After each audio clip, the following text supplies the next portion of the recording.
Well, hello everyone. I hope you all had a wonderful Thanksgiving, a peaceful, friendly Thanksgiving.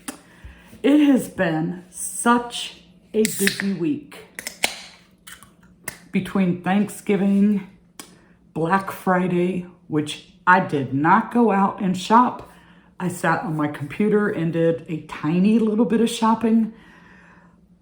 I'm having such a hard time. It's like the little kids, it's easy, but when you get to your older children and adults, brothers, sisters, whatever, it's really hard. Everybody has everything, and I feel like now you're just shopping just to buy stuff. And I've had this little problem for quite a few years now. So it's very, very hard for me to shop. And when people ask me, what do you want? I'm like, I don't know. Give me a gift card. I am happy with the gift card. Then I can put some thought into it and get something that I really want or really need. But then Saturday came along and we had this big family reunion thing. Oh, way down in Fort DeSoto Park. It's like at the tip of Pinellas County. And I haven't been there probably going on 15 years. So like a lot of the roads have changed. They put in a new bridge. There's some traffic lights that didn't used to be there. They've changed it, like you have a toll to get out there to Terra Verde and then another toll to get out to Fort DeSoto Park. So it used to be you just threw your change in the thing. Now it's toll by plate so that you can pay extra. So like the 50-cent toll now becomes $3 and some change. The 35-cent toll becomes $3 and some change. It's so annoying. And then they've also added, you have to pay $5 for the day to park, which I remember them talking about that. And I didn't think it was a bad idea. I just didn't know that they actually went through with it and did it. So it's like you got to go and scan the QR code. And, a lot of us aren't real techie like that. So it's really confusing. And then of the group, we had like 33 people there. One person ended up getting a parking ticket for $30. Two of the other people, we've been there all day, and this like parking, I don't know what you'd call it, like a meter reader, but there's no meters. Person comes along and, who owns this Honda, blah, blah, blah, and who owns this, blah, blah, blah. And it's like, we've been here all day. You've driven through, I don't know how many times, but now they're saying they have issues finding where they've paid to park. So fortunately, when you do it with your phone, it sends an email and you can prove that you paid. So I have been working on my plushies, trying to replenish some of the nicer items, like I showed you the monkeys last time and was talking about I wanted to do a fox. And so this pattern shop that I really like, I had patterns that I hadn't tried yet that I had purchased. So I've been working on those, which was kind of like, I wouldn't say the smartest thing to do, but I have to change things up. I don't want to keep doing the same thing over and over and over and over and over and over and over and over again. So I like to mix it up. I'll show you my fox first. I had asked for suggestions on what colors to use because I felt like, in the Parfait Chunky, I felt like the tangerine orange was too orange. And there were some interesting color combinations, I'll tell you. Some of them I didn't have the colors for, and some I did. And, I ended up using the tangerine. So I'm not really sure how I feel about this pattern. So it's fox cub. Now, in the pattern, they did, like, from the pictures, it looks like these parts were white. But when you look at a picture of a real fox, it's like black. Well, I didn't use black. I used chocolate because I felt it would look less Halloween. And it's got this really cool tail. It's kind of big, I think. But that could just be my tension, because this took me, like, I did it in reverse of, you know, how it's listed in the pattern. I went ahead and I made the arms, and I made the legs, and I made the tail, and I made the ears, and then the body. The pattern will tell you to do the head, and, you know, you're putting the eyes and you're doing all that. Then you set it aside and you wait. And it also says to sew on the ears, but I'm like, the way the head is done, it's going in the rounds, and, you know, like, this is the beginning. So you're working this way. So the stitches are running the right directions to be able to crochet the ears in. And on this particular one, if I remember correctly, because some of them are different, it was sew the arms on, but I did it to where I could crochet them in. It's just so much easier. And I think it looks nicer when you can crochet them in rather than trying to make them even after the fact, because they always seem to shift no matter how hard you try or how hard I try. They always seem to shift, and it doesn't quite come out even. So I think it comes out a little more even like this. So I had to stop and get this little fluffy yarn, and it wasn't exactly what I was looking for, but it was all that they had. So, but it worked. It worked. So you just, like, do a top stitch and embroider that little fluff part on. So yeah, so I used the chocolate brown, the tangerine orange, the tiny little bit of white, and then this fluffy stuff that I got at Michael's, because, you know, I was way down there in town. So, not that it was close to the interstate, but Jenna and I took a little detour, and we stopped at Michael's to get this, and then she had a couple of things that she needed to pick up for a Christmas gift that she's making for her aunt. But I think he turned out pretty cute. A little bit smaller than I would have liked. But again, that could be my tension, because most of her patterns are pretty much the same size, but the head and body part to me seemed like it came out a little bit smaller than the others. But I think he looks okay with the tangerine. So I'm not unhappy with him. It just wasn't quite what I had in mind. So we have the fox.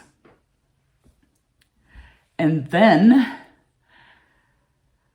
that wasn't the first one I made. That one I finished up yesterday. I started it the day before, like when we got home from the family reunion thing. I started working on it. I made all the, you know, the limbs and everything. So then I finished it in the morning to clear my desk so that I could make my buttons for, you know, what few orders I had over the holiday weekend. I also got my online Michael's order in, so I was able to finish the otter that I was 6 rounds short on. And I'm not quite sure it looks like an otter to me. I mean, it's cute, but because I used the Home Slim Sweet Snug, well, the kind you get at Michael's, their brown is very, very dark, or this really light tan. And then, so you're supposed to use a safety nose. And I didn't think I had any black ones, but it turns out that I did. but I didn't until after the fact. So I stitched it on, and I used the teddy bear from Parfait Chunky so that it would show up instead of using black, because this Java is very, very dark. So in size comparison, I mean, like, this is the same pattern designer, and pretty much, like, with the exception of like the shape of a leg or the shape of the actual face of the animal might be a little different. You know, the ears might be a little different. It came out much bigger with this, but I think I would have liked it a whole lot better in a lighter color. I mean, he's still cute, but with his little tail. But yeah, he is cute, but this Java does almost look black. So we did the otter. That was finishing it. Then last week I showed you this mallard. Well, I did another one, but in yellow. And again, it goes to tension. See how much bigger the head is on this one than on this one? So just my tension was a little bit looser. Or it could have been that the yarn was a little fluffier. Not quite sure. But he looks just as cute being all yellow with his little duck tail as he does being a mallard. So, and this pattern is really quick. And I think it's one of her easier ones. Like you make the two legs and the two little wings, and those are the only extra parts. Now, all the heads have to be sewn on her patterns, but it's not that tough. The heads are like the easy thing to sew on. I have fluff everywhere. It's probably all over me. So I did the yellow duck. And one of her other patterns that I hadn't gotten around to yet was a husky, which kind of looks a little bit like a wolf. And I will say, he is really cute with his little paws. But I think this was one of the harder ones that I did from her. The hardest part for me was the ears. And these I sewed on. But if I make it again, I will do it to where I crochet them in. But what was hard for me with the ears, other than looking at him now, they look kind of uneven. We'll say his head is tilted.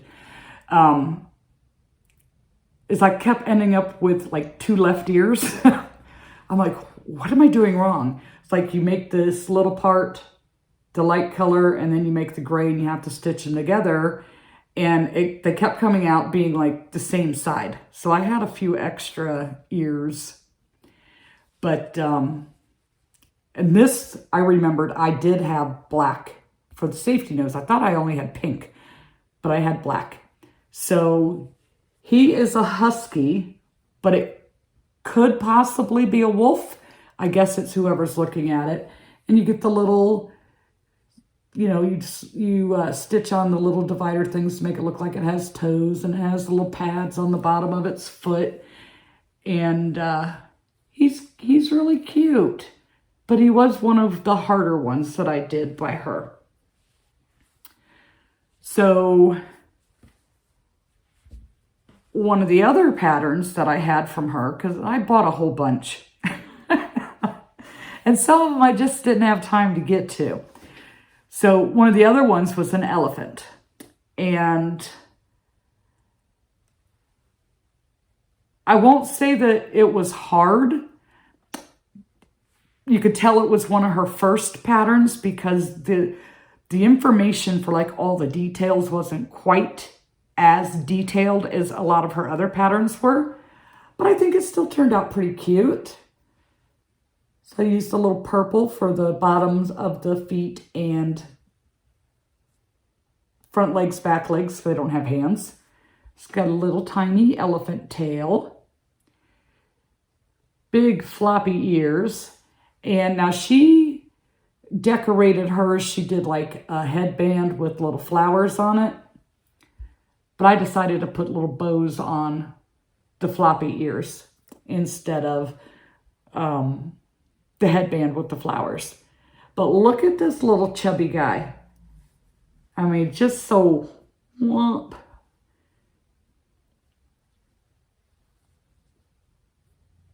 And these are, almost all of these are parfait chunky, except for the otter. I used the Michaels.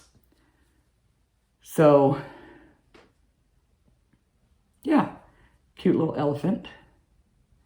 I think, I don't know. I don't know what I think.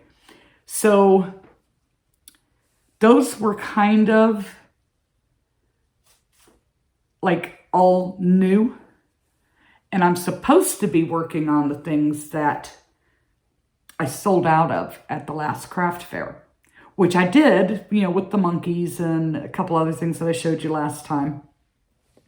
So I have 3 here that were actually like remakes to restock what I had. So my little baby cow, pocket cow, not sure what you would want to call it, that I made, oh gosh, it was like, I bought the pattern way back and only had ever made one, but it sold at the craft fair. So I decided, let me make another one. I'll probably do a few more of these because for the most part, they're easy. Now you're supposed to sew on the arms, you're supposed to sew on the ears and the little horns and this part. So there is quite a bit of sewing, but I didn't do that. I crocheted in the arms. So the round that you start doing the increases to shape the head, because the body and the head's all made together, is where I attach the arms and I just line them up with the legs. And when I got to the part where it tells you to put in the eyes, I went ahead and sewed on the muzzle because it was easier to handle it while, you know, before it's all stuffed. And then I stitched in the ears as well instead of sewing them on. I just waited till I got towards the top of the head and then added those. Now these were sewn on twice. The first time they were like majorly uneven. They are still a little uneven. But I'm not taking them off again because that was just too much. So I'm thinking the next one, I'm going to try to glue these on and see if I can get them a little more even. I can have them pinned in place and it doesn't matter. They shift on me and they always end up looking uneven. So I got one little pocket cow done and I want to try and do a couple more because it did sell, so I'm hoping that they'll sell again. Now this, of course, is a different color. I think the other one was like the body part was toffee and then teddy bear, I think. I don't remember that because I made that one a while ago. But they're cute and they're small. And I might do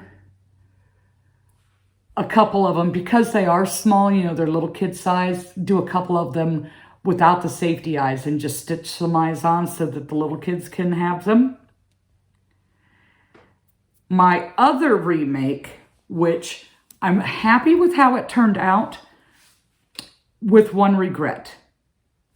When I got into the safety noses, I picked pink because, you know, cats have pink noses, but not all cats. Some cats have brown noses. So this nose like really stands out. But I used the same cat pattern from the same designer. And I think this is one of her easier ones. And I did make one little adjustment to it. She sewed the ears on after the fact, but I crocheted them in as I went. And I just looked for where it said what row I was supposed to attach them to after the fact and crocheted them in. Like, I think it was round 12 and 13 is where you sew them in. So when I got to round 13, that's where I attached the ears. So I tried to make it look like, okay, I don't know where it left off because it just stopped recording because, you know, I had the issue where I couldn't get the footage from my iPhone over to my PC. So I went in and changed some settings, and then it just said I don't have the storage for that. So I rechanged the settings, and hopefully I'll find out. Anyways, we were talking about the cat. So I think it's one of her easier patterns to do, but I stitched in the ears, crocheted them in instead of stitching them on after the fact. And I used the chocolate and cream to do the colors, but I tried to make it look like a Siamese cat. When I showed it to Jenna, she knew right away it was a Siamese cat. My only regret, like I said, is I put the pink nose on it and I should have used a black nose. And I think it would have looked a lot better. This just like majorly stands out. Now it does make it a little hard with the dark chocolate to see the little mouth part, but it's there. And I used the fish line again for the whiskers. And with the exception of the nose, I think it turned out really good. You know, with trying to figure out where to place the colors and everything without someone telling you, you know, doing it on your own. So I'm going to have to try and do one that looks kind of like Toby. That one might be a little harder because he's like the top, you know, his back is the orange part and his belly is the white. And this part on his face would be white and the rest would be orange. So that part wouldn't be too bad. It would be trying to get the body part. But I'm going to give it a shot. So we have the Siamese cat. That would be the remake because I sold the other cat that I had. So another remake is, this is again one of my original patterns that when I first started buying patterns that I got, the chubby cow. Now the last one, well, the first one I tried making out of Bernat, and it's like giant. It could be a head pillow. It's so big. And I still haven't finished it. I probably won't. I'll probably just gut it and see what I can salvage out of the yarn and all that. Because it's just way too big. I mean, it would probably take a whole bag of stuffing to stuff it completely the way it should be properly stuffed. So the second one that I did, and it sold at the market, and I think part of it was the lady was buying it for a small child, and it has the embroidered eyes on it. I'm just picking out pieces of stuffing that are sticking out. So when you sew, all that tends to come through. So the second one was out of Bernat velvet, and it was a small little size. You know, it was reasonable. Although people thought it was a pig, it was not. It was a cow. It had horns and all that good stuff. So this time I made it out of Parfait Chunky, and kind of sticking with the same colors here, I used cream and chocolate. And rather than having to crochet little patches and then sew them on after the fact, I just picked a couple of spots. Like this would have been where you began. So I started doing some brown. And I knew that if you look at the picture up around this ear, that it was going to have another patch. So I started just working some in, and so he's got a couple of color spots that are just worked into the rounds instead of having to sew on patches after the fact. So he is done in cream and chocolate brown, and then teddy bear for his muzzle, snout, mouth, nose for this part, and his little horns. And again, they're not perfectly even, but they're close. And then he has the embroidered sleepy eyes, and it's hard to see the one on the darker brown, but it's there. And this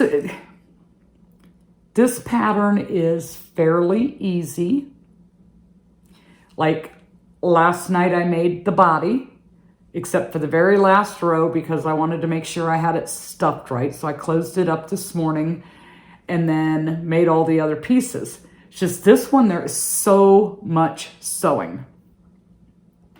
You have to sew on the legs. You have to sew on the thing here, sew on his ears, sew on the horns, and then I added the tail. The tail was the easiest part. It wasn't like sewing. I just crocheted that on. But I feel like it took me longer to make and attach all the pieces than it did to make this body, which is 27 rounds with the widest point being 52 stitches around. So it just seemed like it took longer to attach everything together than to make the body itself. Get my little lint roller here. It's not pulling those. See how that, from sewing it on, the stuffing kind of comes through? Anywho, so that is what I have managed to get done this week. And see, 1, 2, 3, 4, 5, 6, 7, 8. 7.5 because the otter was already almost complete. These are definitely more time consuming, but they're so much nicer than some of the other ones. And you know, the no-sew patterns, they're great, they're quick, but they don't come out as nice as these other kinds. You know, it's like, don't be scared, do the sewing. I think you'll be happier with your results once you get used to the sewing. But we'll never get better at it if we don't do it. That's just the facts. You won't get good at it if you don't do it. So one thing that was really exciting, well, for me, you know, nerd, one of my nieces at the family reunion, she has gone out and bought herself some yarn and a crochet hook, and she's going to try and teach herself how to crochet. Which I think it's great that the young people, like Jenna's age now, Lydia is a little bit older. I want to say she's 4 or 5 years older than Jenna. But I think it's great that the young people are learning this because it's always been looked at as an old person's craft. And nowadays, I mean, for years, I thought all there was to crochet was rows back and forth, you know, the occasional hat, but mainly rows back and forth, single crochets, double crochets. But there are so many beautiful stitch combinations out there. And then being able to make stuff like this and, like, for the most part, finish it in a day and it have it be a nice, time-worthy project, it's great. So I told her if she needs help to let me know. I'd be more than happy to come and spend a day with her and go over the basic stitches. You know, you get those first stitches down, that chain stitch, single crochet, half double crochet, and the slip stitch, and you can pretty much do anything. So I thought that was exciting. Even, sounds terrible, great niece. I'm not that old, really. But the one niece had her first child like when she was 18 or 19. maybe. I don't know. But she's in ninth. That great niece is now in ninth grade, and they were up visiting for Jenna's graduation. And she was talking about learning to crochet. So I gave her some, inexpensive hooks that I had, and gave her some yarn that I knew I would never, ever, ever, ever use because I can't stand the yarn. And I know that I shouldn't have given her that type of yarn, but she doesn't know the difference yet with the yarns. So for her to practice and just play around with, so she was doing that. So I don't know, like I said, I think it's great that young people are getting into this. I know I learned when I was in 3rd or 4th grade, the neighbor lady taught me how to do the chain and the single crochet and the double crochet. And they were like seasonal visitors, residents, whatever. Well, when they moved away, there's another lady that lived across the street, and she was younger, like this was in the 70s. She was like the hip mom, she had I think a little 2-year-old at home. She taught me how to do the granny squares, and I love making granny squares. I don't necessarily like sewing them all together, but I like to make granny squares. So I learned at a young age, and it wasn't something that I stayed with steady constantly all the time. It'd be like, oh, I feel like I want to make a blanket. And I would just go buy the yarn and make a blanket or, whatever. But it wasn't, mainly because I think being out there in the work world, I worked a lot. And at the time, it was just me and the kids at the house. So 2 of the kids, not all 3. So I didn't have a lot of time to sit and do it. And it would take me a while to work on a project. Now that I have a little more time because I work from home, I can do whatever I want. And of course, YouTube has opened up a whole new world of crochet for me. I mean, I have done mosaic crochet now, filet crochet, the plushies. I have done some out of regular yarn. I cannot do the ones with the teeny tiny hooks and the cotton, and because that kills my hands. But being able to do it with the plushie yarn has made a world of difference for me, because I get to have fun and do all these cool things and it not hurt my hands as bad, anywhere near as bad as the other stuff would. And I'm just rambling now. I'm rambling. So anywho, this was my makes. With holiday and family interruptions, didn't quite get as much as I wanted to, but I think I did fairly decent with the holiday and the reunion and everything going on. So I think I got a fair amount done. I still need to do a boy monkey. I need to make another snake. I want to do a couple more of these little pocket cows. But other than that, for the most part, I think I am good to go for this next market. And then, of course, depending on what happens there, depends on what I'll have to try and cram in a week for the one after that.